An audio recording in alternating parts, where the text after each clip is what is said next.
Hari ini kita tidak terlalu lama, jadi nanti materinya adalah berkaitan dengan knowledge based recommender system. Sebentar, saya coba buka slide-nya terlebih dahulu.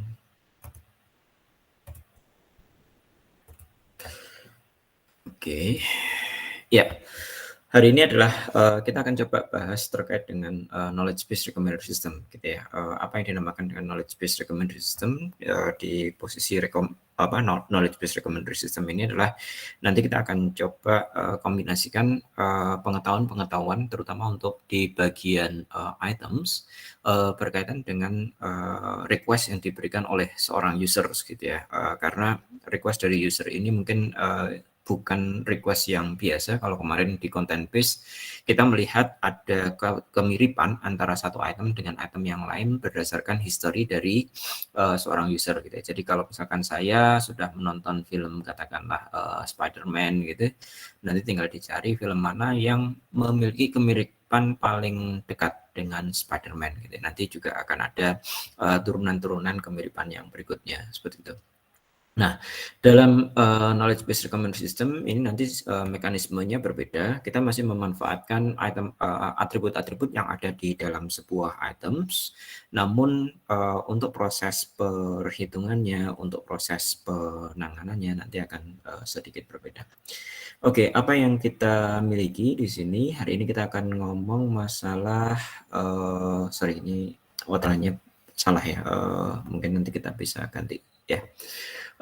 Sebagai pendahuluan mungkin di konten collaborative filtering ini kemarin teman-teman akan mengeksploitasi rating ya. Rating yang ada kita akan gunakan rating untuk memprediksi rating yang lain, gitu ya.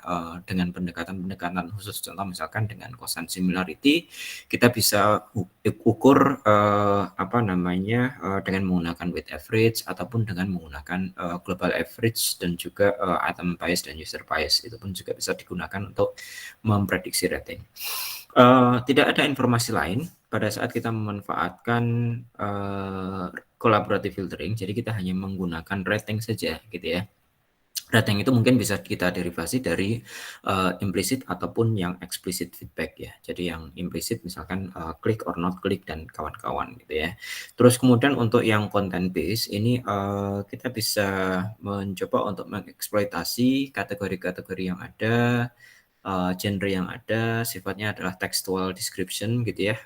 Entah itu berupa atribut-atribut, terus kemudian dari atribut yang ada, kalau seandainya seorang user sudah memiliki ada item yang mereka sukai, maka tinggal kita carikan item lain yang memiliki kemiripan, gitu ya. Contoh misalkan kemarin di tugas sebelumnya proses programming, teman-teman sudah melakukan atau membuat sebuah content base terhadap dataset lagu yang teman-teman pilihkan sendiri, seperti itu. Oke, sedikit berbeda antara content based dan collaborative filtering ini sebenarnya memiliki ada sedikit kelemahan, gitu ya. Kelemahannya kapan? Kelemahannya adalah sifatnya boleh dikatakan adalah sebuah case, gitu ya. Katakanlah kita memiliki ada sebuah sistem yang sistem berbasis rekomendasi yang sifatnya adalah transaksinya ini tidak sangat banyak, gitu ya. Ada nggak yang seperti itu? Ada ternyata. Contoh misalkan bagaimana caranya supaya kita bisa merekomendasikan sebuah rumah, gitu ya, sebuah mobil, gitu ya.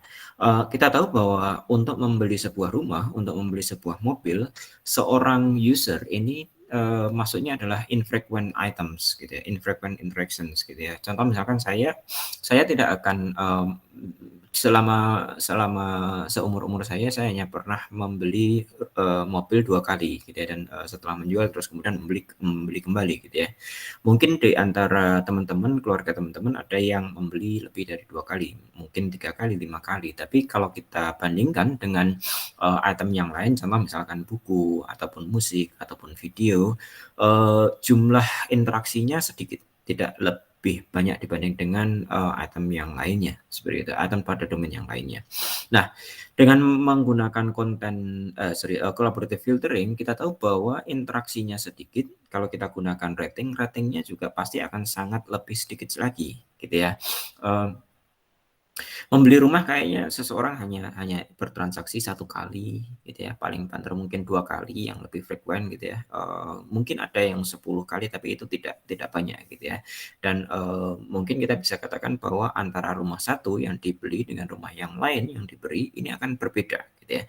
Sehingga kita akan memandang bahwa item yang kita tawarkan berbeda meskipun itu berada dalam satu komplek perumahan gitu ya. Eee Akses berbeda mempengaruhi harga, katakanlah seperti itu. Maka konten, collaborative filtering tidak akan cocok untuk kita bisa manfaatkan, teknologinya untuk bisa memberikan sebuah rekomendasi, gitu ya.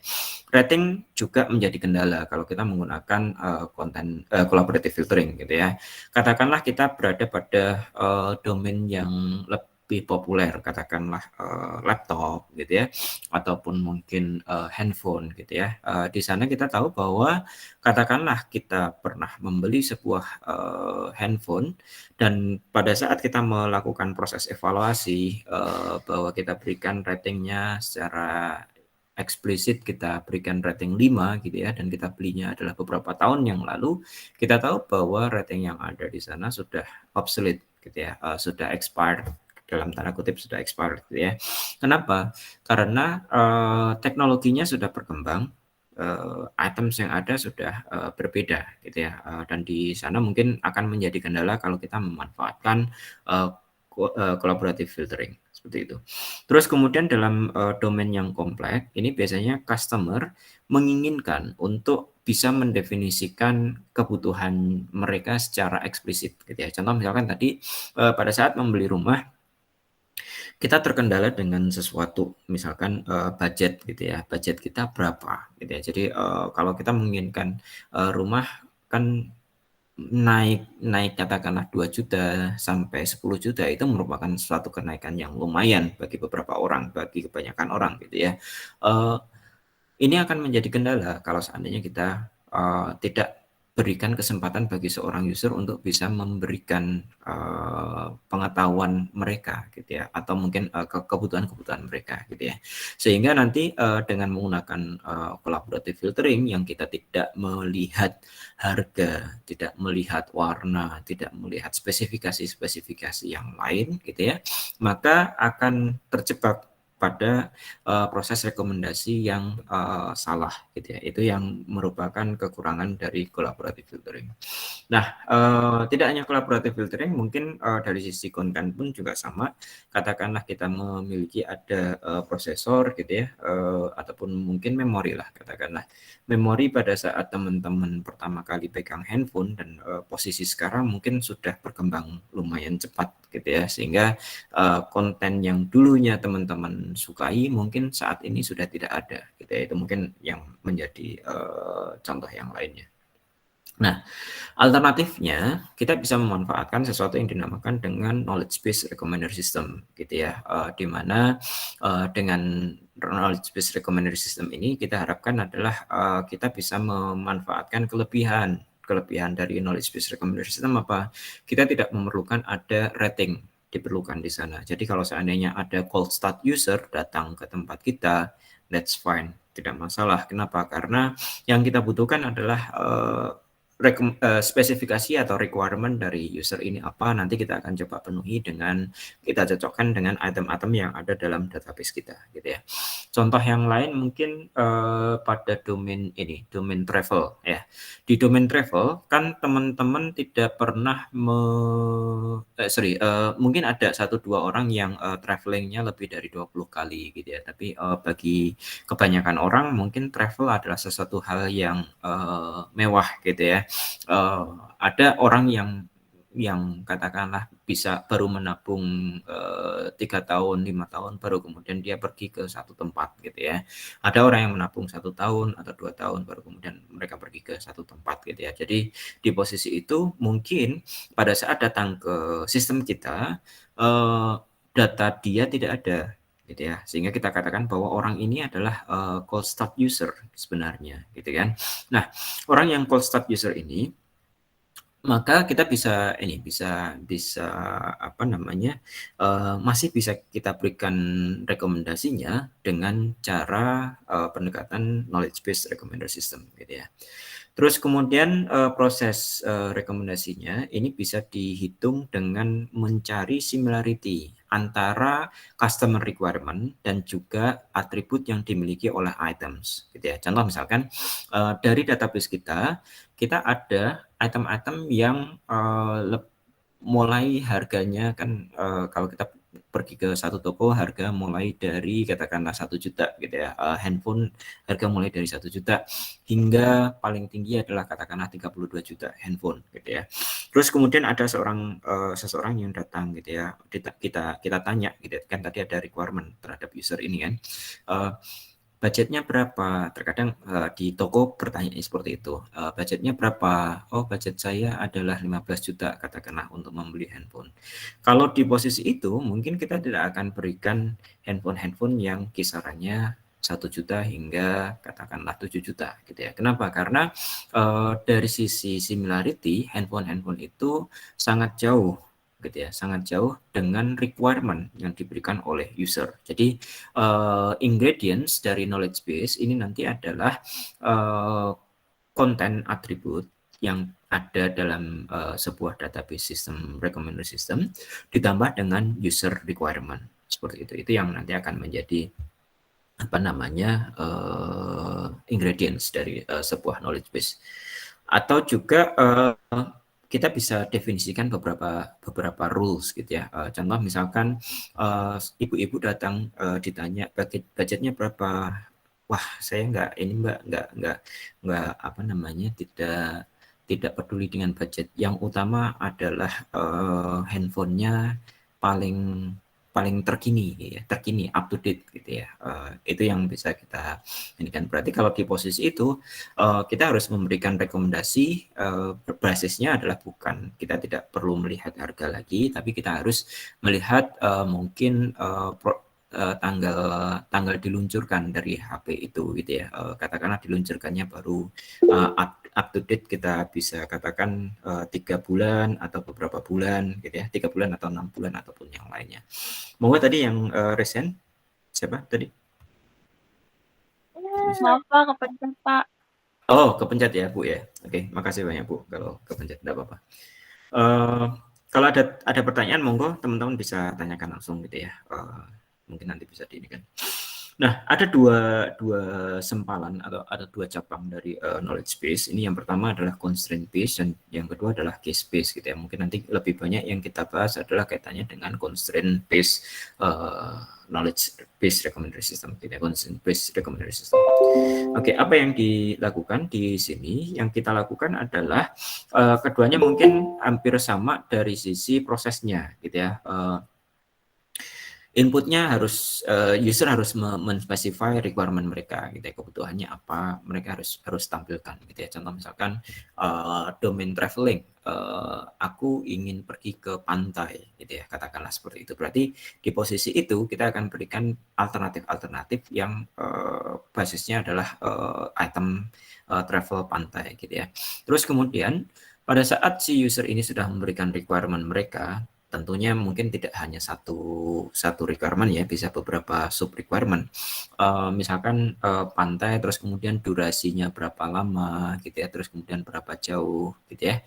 Katakanlah kita sudah memiliki ada beberapa requirement, maka nanti sistem ini akan bisa mencoba untuk mengidentifikasi solusinya apa gitu ya. Nanti akan dicocokkan. Nah, jadi keduanya akan sama dari sisi itu gitu ya. Jadi input requirement terus kemudian cari solusi, input requirement cari solusi.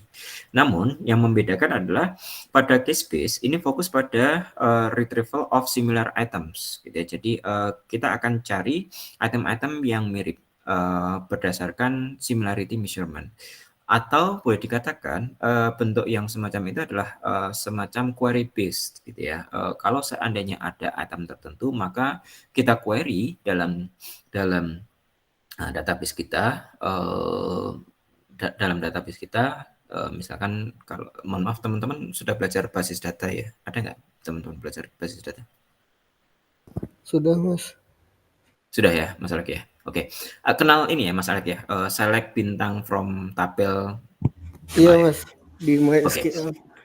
Di MySQL, oke, good. Kalau seandainya kenal, berarti boleh dikatakan untuk yang case base ini fokusnya adalah kita mencoba mencocokkan ya. Kalau seandainya user memberikan budgetnya adalah 10 juta, maka kita bisa katakan bahwa harga yang selisihnya, absolut selisihnya itu kurang dari 10 juta, maka kita akan katakan bahwa dia adalah item yang similar gitu ya. Mungkin bisa kita katakan misalkan harga dikurang dengan budget, absolutnya itu adalah berapa, nanti kita akan sorting, yang semakin mendekati, maka semakin kecil ya berarti ya, semakin kecil nilai absolut dari selisih antara harga dengan requirement, itu yang akan diberikan gitu ya, itu yang akan ada di bagian case base. Sedangkan yang di constraint base ini fokus pada explicitly defined set of recommender rules. Jadi nanti selain kita cari requirement dari user, kita harus definisikan beberapa set rule, dan set rule ini bisa di generate oleh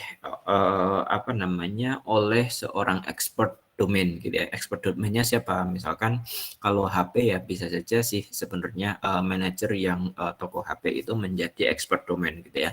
Kenapa? Karena dia seringkali mengikuti perkembangan tren dari produk-produk tertentu gitu ya. Contoh misalkan untuk laptop gaming gitu ya. Mungkin saat zaman-zaman dulu prosesor dengan kecepatan katakanlah sekian gigahertz itu sudah masuk laptop gaming gitu ya. Namun dengan perkembangan zaman mungkin itu sudah tidak menjadi laptop gaming gitu ya. Jadi artinya ada perkembangan tertentu, dan nanti si expert ini bisa mendefinisikan gitu ya. Oh, kalau seandainya ada seorang user datang mencari laptop gaming, maka harus diberikan yang speed prosesornya berapa, minimum VGA card-nya berapa gitu ya. Terus kemudian minimum memory card-nya kapasitasnya berapa gitu ya. Itu mungkin yang akan menjadi constraint gitu ya. Jadi si user tidak perlu mendefinisikan saya perlu komputer dengan speed sekian gitu ya. Tapi dia hanya tinggal mengatakan saya pengen beli komputer, beli laptop yang untuk ini Mas, untuk saya gunakan sehari-hari di kantor gitu ya. Oh, di kantor kerjaannya apa? Saya hanya ngetik ini aja, Word saja. Nah, di posisi itu mungkin tentunya akan memberikan hasil yang berbeda, dan di posisi itu akan bisa di-mapkan requirement dari user terhadap atribut-atribut yang dimiliki oleh sebuah database, seperti itu.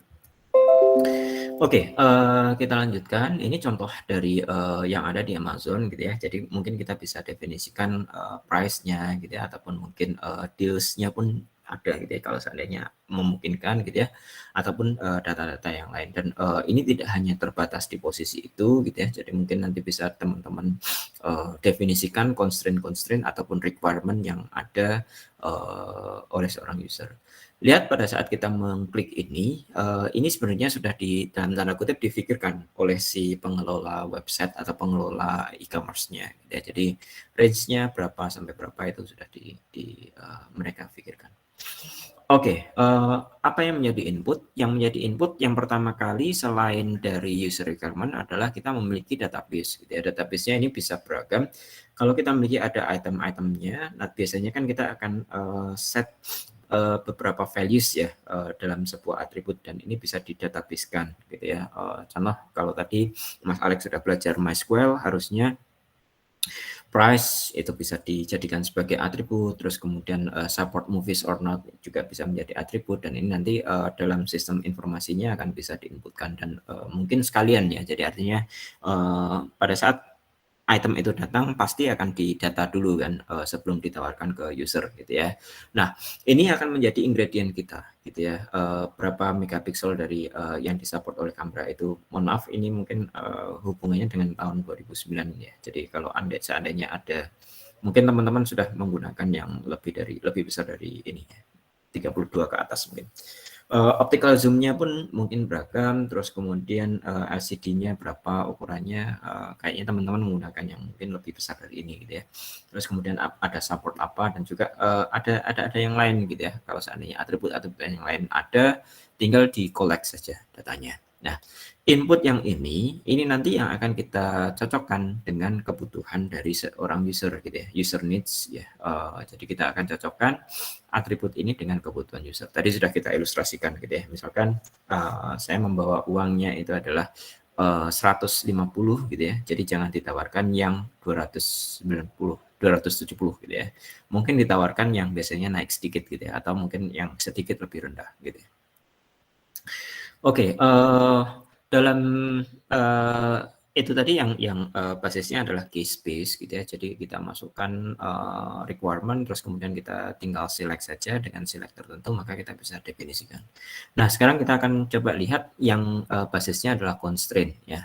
Constraint ini adalah mungkin bisa kita nyatakan dalam definisi ada variabel, ada domain gitu ya, mungkin domain tidak terlalu banyak, yang lain lagi adalah constraint. Constraint ini mungkin nanti yang akan kita coba lihat.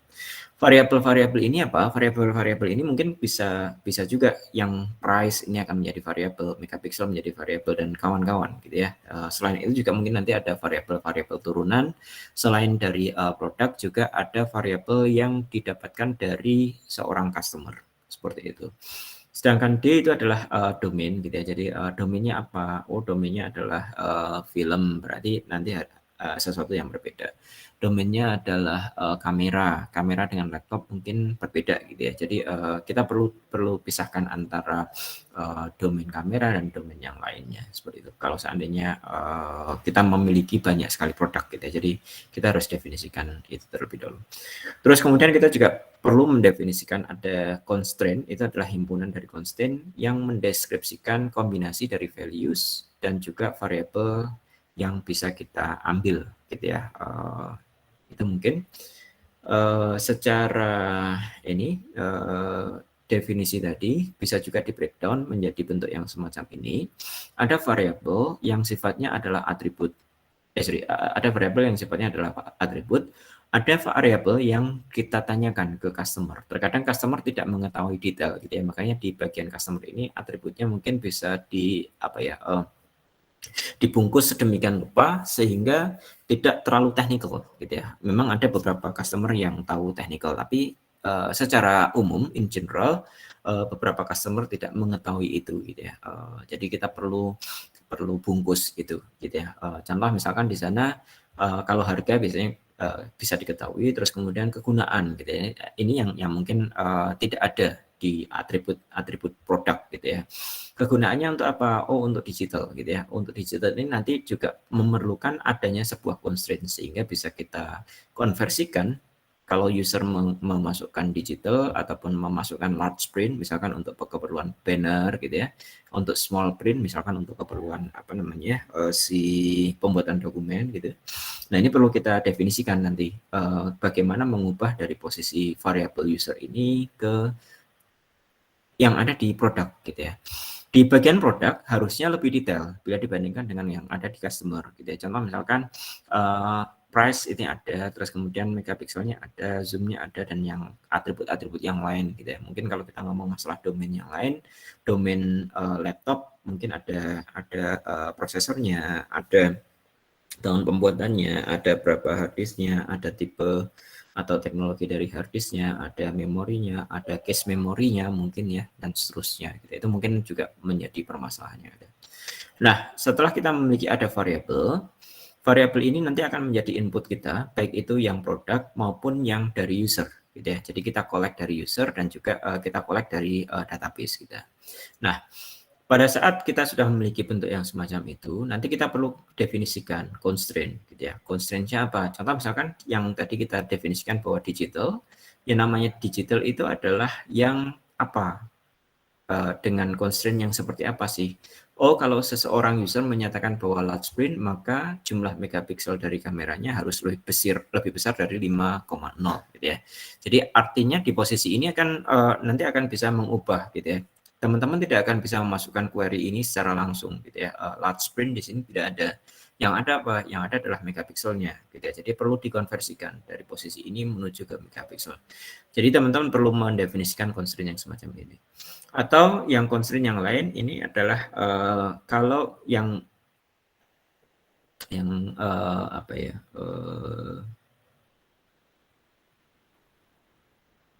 Sorry, ini ada penjelasannya tapi saya lupa gitu ya.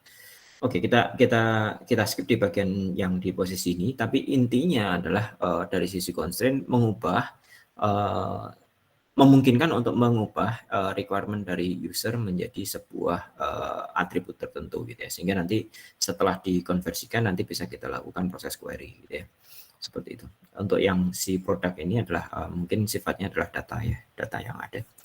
Nah, yang lain lagi adalah requirement. Requirement ini adalah inputan dari user. Jadi user nanti akan memberikan data-data gitu ya, kegunaannya dan kawan-kawan. Ini adalah values yang utama adalah dari sisi values-nya.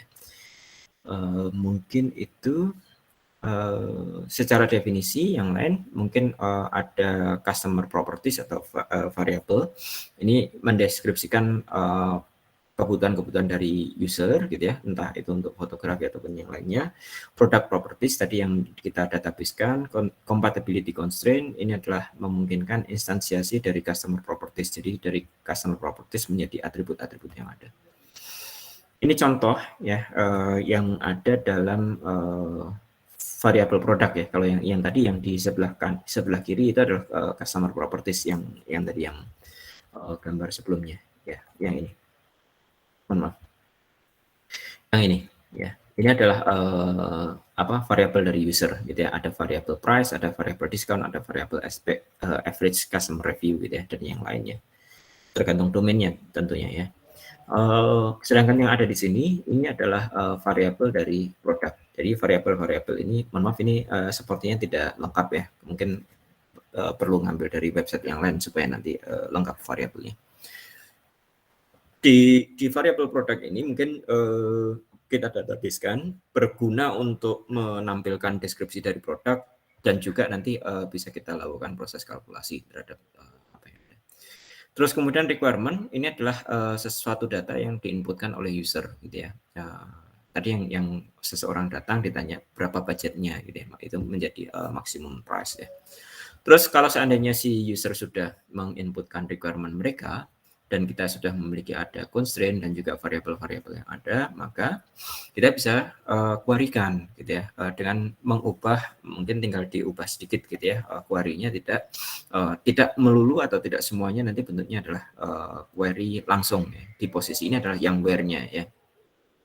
Where megapixel lebih besar dari 10 and price kurang dari 300 gitu ya. Jadi mungkin bentuknya adalah conjunctive query dalam database. Bisa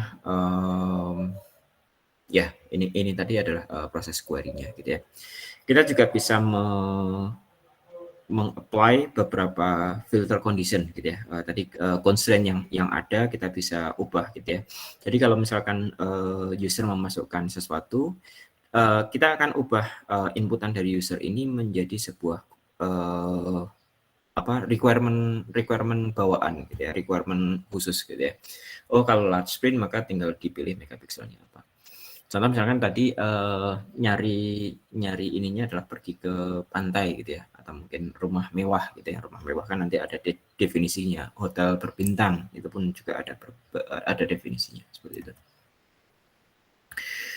Ini dengan contoh yang tadi, kalau seandainya ada requirement-nya adalah lebih besar dari 10, terus kemudian price-nya adalah kurang dari 300, tinggal dilihat dari database-nya. Ini semua kebetulan kurang dari 300 gitu ya. Namun yang megapikselnya lebih dari 10, lebih besar sama dengan 10, ini hanya ada 2 produk yang keempat dan juga produk ke-7. Jadi boleh dikatakan ini merupakan sebuah database query yang sederhana gitu ya.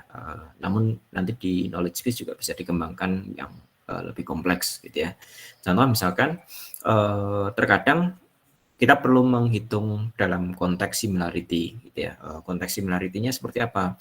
Konteks similarity-nya adalah kalau seandainya tadi bentuknya adalah seperti ini, terkadang yang kita miliki adalah tidak selalu berupa lebih besar ataupun lebih kecil gitu ya. Yang kita miliki adalah pokoknya harga yang dekat dengan. Nah, kalau dekat dengan kan artinya memerlukan suatu perhitungan spesifik gitu ya. Nah, itu mungkin nanti yang akan kita buatkan. Dan di knowledge base ya, lihat bahwa antar atribut itu terkadang memiliki bobot yang berbeda gitu ya. Contoh misalkan kalau kita ngomong masalah rumah gitu ya, rumah kaitannya dengan harga, terkadang juga ada hubungan dengan lokasi gitu ya. Lokasinya berbeda mungkin jarak dari ini ya, jarak dari satu tempat misalkan kayak gitu, itu bisa kita lakukan pengukuran gitu ya.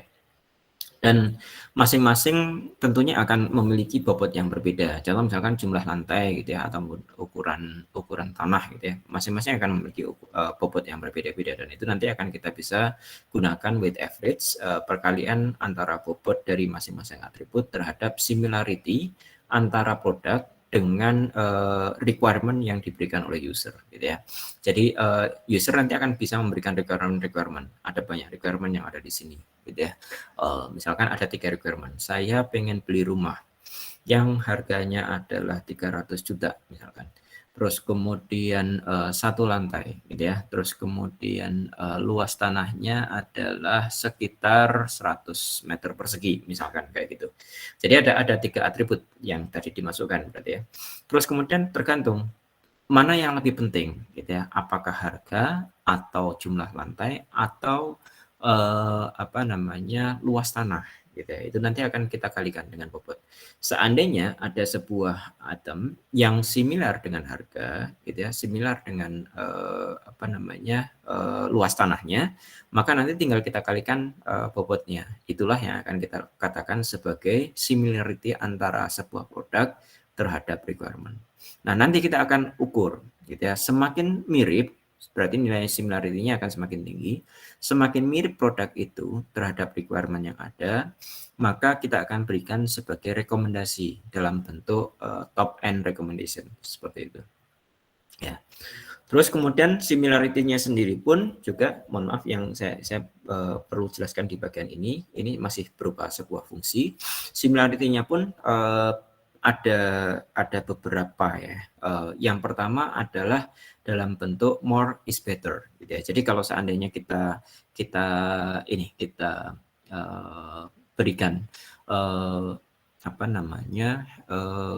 sebuah atribut ya. Contoh misalkan di laptop ada memori RAM ya, ukuran kapasitas dari RAM-nya.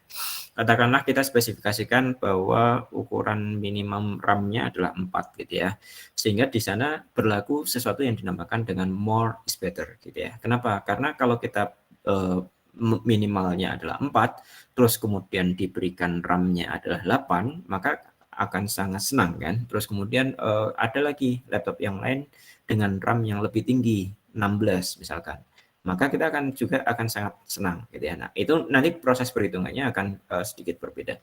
Caranya gimana? Cara mengukurnya adalah kita perlu tahu berapa nilai dari atribut produknya, berapa nilai dari atribut requirement-nya. Jadi produk tertentu terhadap requirement ini similarity-nya bisa dicari dari berapa nilai dari atributnya, requested produknya.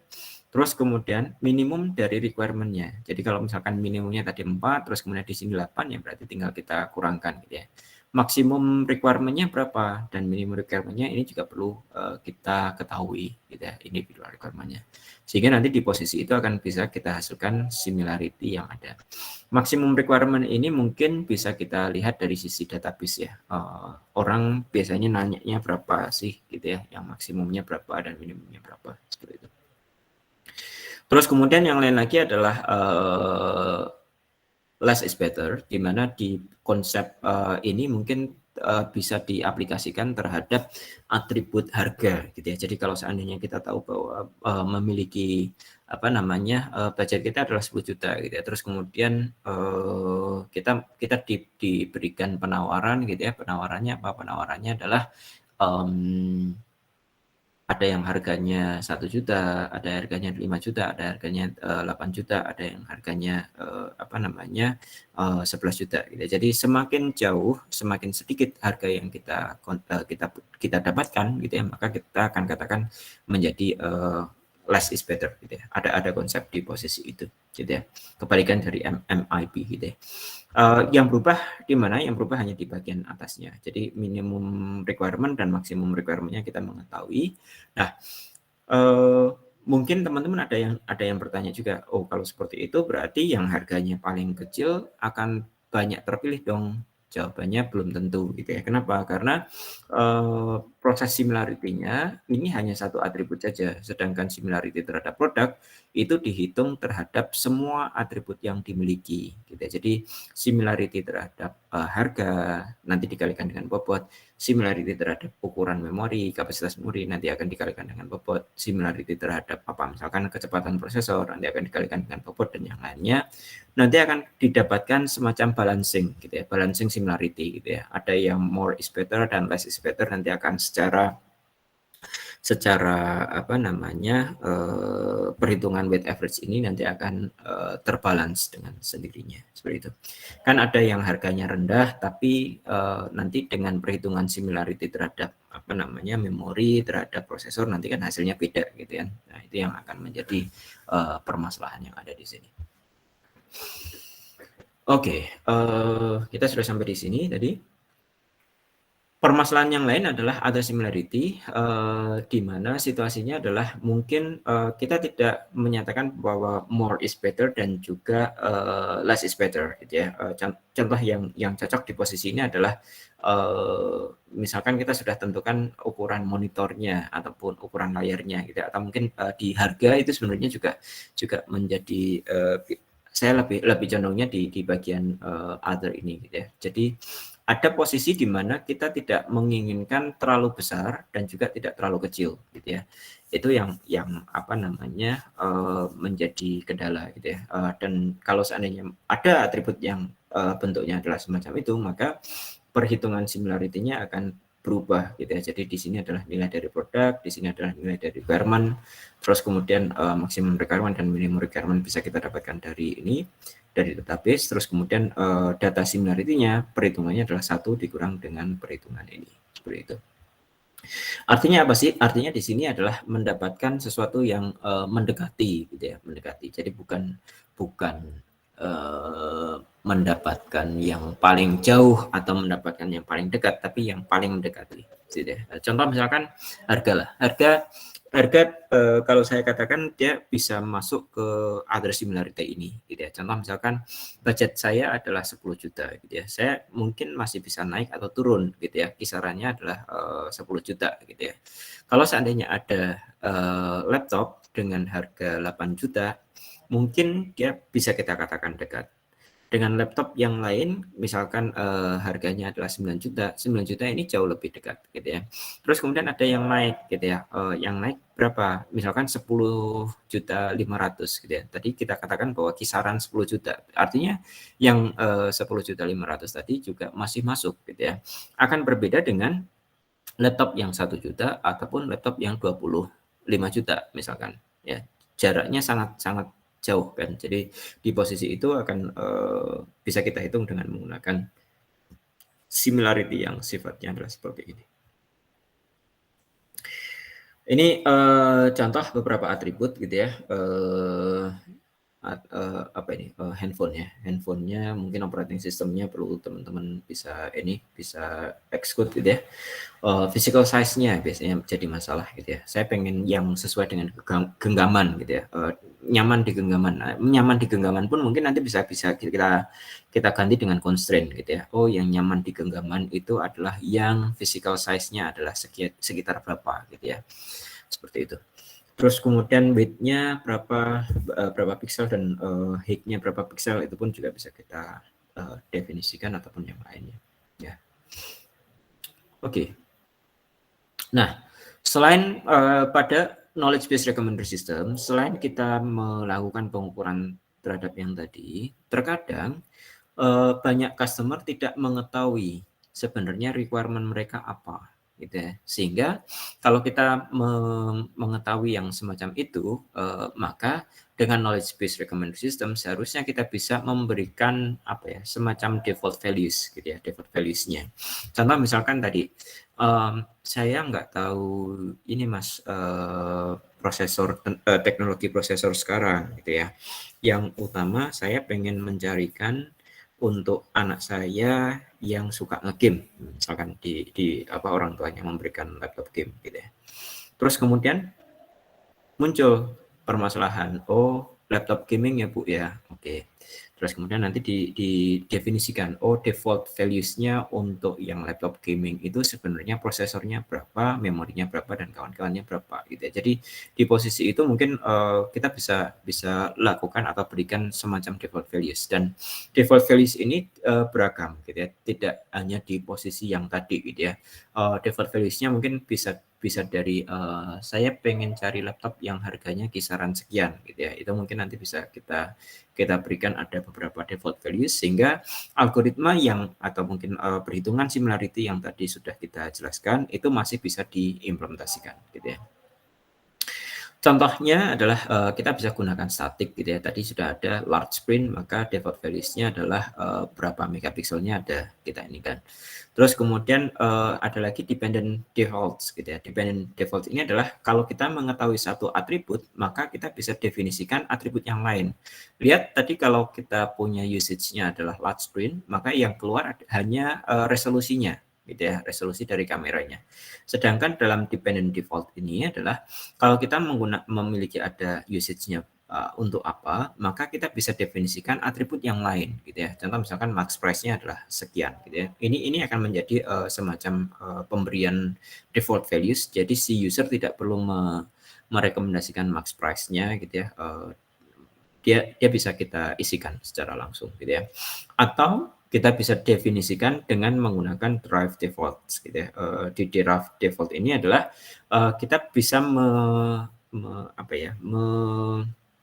menggunakan database dari transaksi-transaksi sebelumnya gitu ya. Contoh misalkan customer datang menanyakan, saya pengen kamera yang harganya maksimum 400 tapi optical zoom-nya 10 dan LCD size-nya adalah 3. Ada customer 2 menyatakan bahwa melakukan query, memberikan requirement, saya pengen yang harganya sekian, optical zoom-nya sekian, dan juga LCD size-nya sekian, sampai customer yang kelima gitu ya. Terus kemudian ada customer lain datang dengan hanya menginputkan satu buah data saja. Datanya adalah price-nya 400 gitu ya. Sehingga kalau seandainya kita menggunakan one nearest neighbor, kalau ya, ini kalau tentunya nanti bisa teman-teman ganti ya, 5 nearest neighbor pun boleh gitu ya. Maka kita bisa nyatakan bahwa karena one nearest neighbor, requirement-nya kan tadi harganya 400 gitu ya. 400 di sini dari data log kita, history transaksi kita, user yang datang ke kita dengan price sekian, itu optical zoom-nya ada beragam gitu ya. Nanti kita cari mana sih yang paling dekat, ataupun mungkin mana sih yang paling frequent gitu ya. Itu mungkin nanti bisa kita cari gitu ya. Contoh misalkan di antara customer 1 sampai customer 5, tentu yang paling dekat adalah customer 1 gitu ya, di mana harganya sama-sama persis sama 400 gitu ya. Kalau kita gunakan dua nearest neighbor, berarti customer 1 dan customer 2 gitu ya. Price-nya yang customer 2 lebih sedikit kalau dibandingkan dengan yang customer yang lain, relatif lebih dekat gitu ya. Customer kedua, customer 1 dan customer 2 ini tentunya akan terpilih menjadi neighbor gitu ya. Sehingga dari posisi ini maka kita bisa berikan default values bahwa nggak perlu bertanya optical zoom, kita bisa berikan optical zoom-nya adalah kurang lebih sekitar 10 kali gitu ya. Ataupun mungkin LCD size-nya juga bisa kita berikan default-nya adalah 3 gitu ya. Ini mungkin yang ada di kita. Dari mana sih data ini? Data ini bisa didapatkan dari yang tadi loh. Teman-teman sudah ada yang ini kan? Nah ini. Tentunya ini perlu didefinisikan ya. Didefinisikan, jangan sampai terlalu banyak menanyakan kepada user ya pertanyaan-pertanyaan ini. Seperti itu. Tadi sudah sampai di drive default yang ini. Terus kemudian ini operate the n nearest neighbor, ini sepertinya tadi sudah. calculating the Formula One, let's assume 3 neighbor for request 1 are C1, C2, dan C3 gitu ya. How to determine the default value for optical zoom gitu ya. Kita bisa gunakan kalau seandainya lebih dari 1, kita bisa gunakan majority voters gitu ya. Contoh misalkan di posisi ini yang lebih dekat adalah C1, C2, dan C4 ya. C4-nya adalah 200. Ada yang 10, 10, dan juga 5. Dari mana neighbornya? Dari requirement dari user. Requirement-nya tadi memasukkan 400 kan. Berarti kita lihat dari price-nya. Terus kemudian kita dapatkan customer neighbornya adalah C1, C2, dan C4, maka dicari majority voters-nya siapa? Oh, majority voters-nya adalah 10 kali, berarti kita akan berikan 10 kali. Nanti kalau seandainya tidak bisa kita majority voterkan, kita juga bisa average-kan gitu ya. Seperti itu. Terus kemudian it is hard to collect users requirement, especially for the items which have many attributes gitu ya. Maka dari itu jangan bertanya atribut itu terlalu banyak gitu ya. Kalau seandainya atributnya memang banyak, maka kita bisa melakukan proses modifikasi pertanyaan. Jadi tidak semua form diisikan oleh user gitu ya. User kalau seandainya mereka ditanya terlalu banyak, bisa jadi dia akan pergi dan tidak jadi untuk membeli gitu ya, ataupun tidak jadi untuk melihat-lihat gitu ya. Dan di situ mungkin biasanya user hanya mau untuk memberikan 1 atau 2 jawaban gitu ya terhadap pertanyaan gitu ya. Tapi tidak terlalu banyak request yang diberikan, sehingga dalam knowledge based recommender system ini pun pertanyaan bisa kita kita modifikasikan gitu ya. Apa yang dilakukan proses pertanyaan, kita pada saat mendapatkan satu pertanyaan, maka next pertanyaannya apa, ini bisa kita buatkan sistemnya, kita bisa modifikasi gitu ya. Contoh misalkan pada saat user ini sudah memasukkan ada price dan juga optical zoom gitu ya. Yang perlu kita lakukan pertama kali adalah user ini di log gitu ya, dicatat jawaban-jawaban terhadap pertanyaannya itu yang mana aja. Misalkan seorang user memberikan data price, memberikan data optical zoom untuk pertanyaan kedua, memberikan data megapiksel untuk pertanyaan ketiga, memberikan movies dan yang lain untuk kegunaannya di pertanyaan yang keempat. Maka masing-masing user tentunya nanti akan memiliki jawaban-jawaban yang berbeda gitu ya, urutan jawaban pertanyaan yang berbeda gitu ya. Nah, setelah kita memiliki ada data ini, maka sebenarnya kita bisa lakukan kayak semacam form yang dinamis ya, yang dinamis.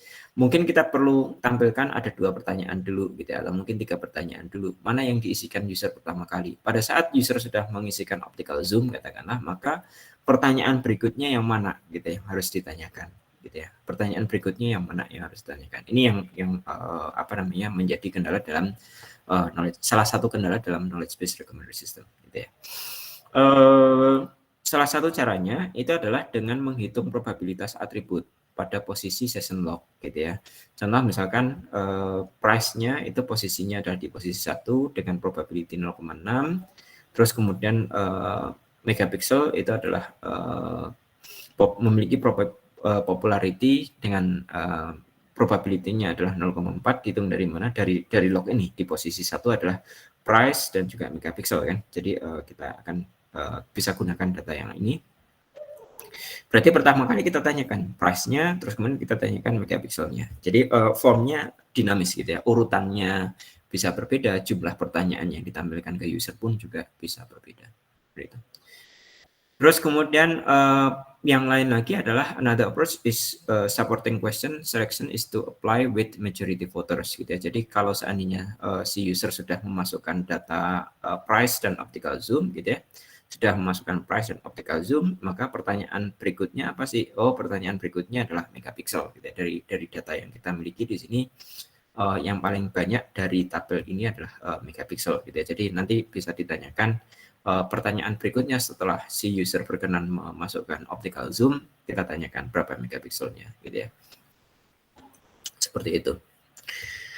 Oke, mungkin data ini sangat naif ya, hanya terdiri atas 5 baris gitu ya, dan tentunya dalam recommender system yang sesungguhnya akan lebih dari 5 baris ya, seperti itu. Oke, terus kemudian yang lain lagi adalah pada saat kita sudah meng-apply requirement yang diberikan oleh user, terus kemudian kita gunakan query gitu ya, ada kemungkinan nanti yang terjadi adalah user ini tidak satisfied gitu ya terhadap hasilnya gitu ya. Misalkan gini, Mas saya pengen laptop dengan budget 10 juta gitu ya. Terus kemudian yang keluar adalah item-item yang low spec gitu ya, speknya under spec gitu ya. Kita cari bisa di refinement ya, mungkin ada beberapa hal yang bisa kita naikkan atau kita turunkan gitu ya, seperti itu. Ataupun juga ada masalah dalam knowledge based recommender system adalah kita bisa saja menghasilkan empty result set gitu ya. Jadi nggak ada contoh misalkan requirement-nya yang ini, price-nya kurang dari 150. Kan di posisi ini sudah nggak ada gitu ya, atau optical dan juga optical zoom-nya lebih dari 5. Ini posisi ini mungkin ada gitu ya. Sound-nya yes, tapi yang optical zoom-nya 5, yang sound-nya yes hanya ada 1 ya. Oke. Terus kemudian waterproof-nya yes, yang waterproof-nya yes di sini nggak ada gitu ya. Nah, ini mungkin mana yang perlu kita hapus query-nya gitu ya. Sehingga paling tidak ada 1 atau 2 data gitu ya. Dalam recommender system terkadang kita tidak bisa satisfied seorang customer ini memenuhi semua requirement yang ada gitu. Jadi kita perlu paling tidak bisa memberikan 1 atau 2 requirement. Sehingga kita memerlukan ada yang dinamakan dengan resolution of conflict set gitu ya. Ini mungkin nanti bisa dibaca saja. Mungkin itu ada algoritmanya sih sebenarnya, tapi saya yakin teman-teman sudah mulai jenuh ya, sudah mendengarkan saya ngomong dari tadi. Ada pertanyaan mungkin? Silahkan kalau seandainya ada. Slide-nya sudah sampai di sini. Ini slide yang terakhir. Kalau seandainya ada pertanyaan, monggo.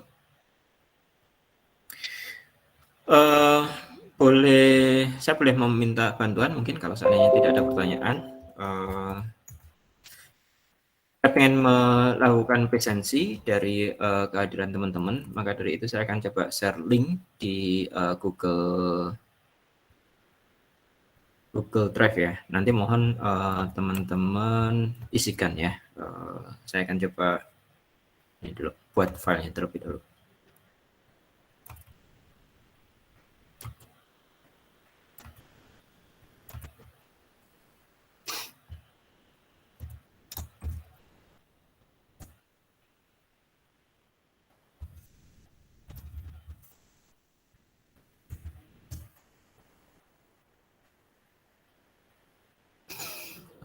Sebentar.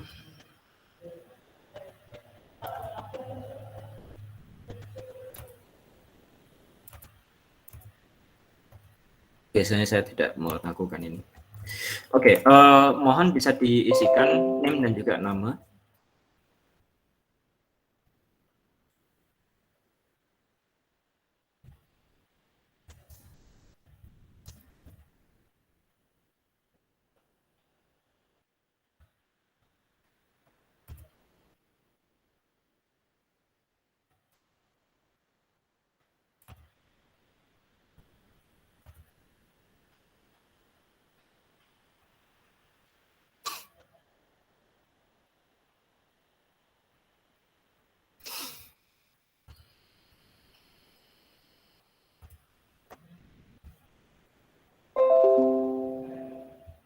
Oke, sepertinya saya sudah bisa stop recordingnya.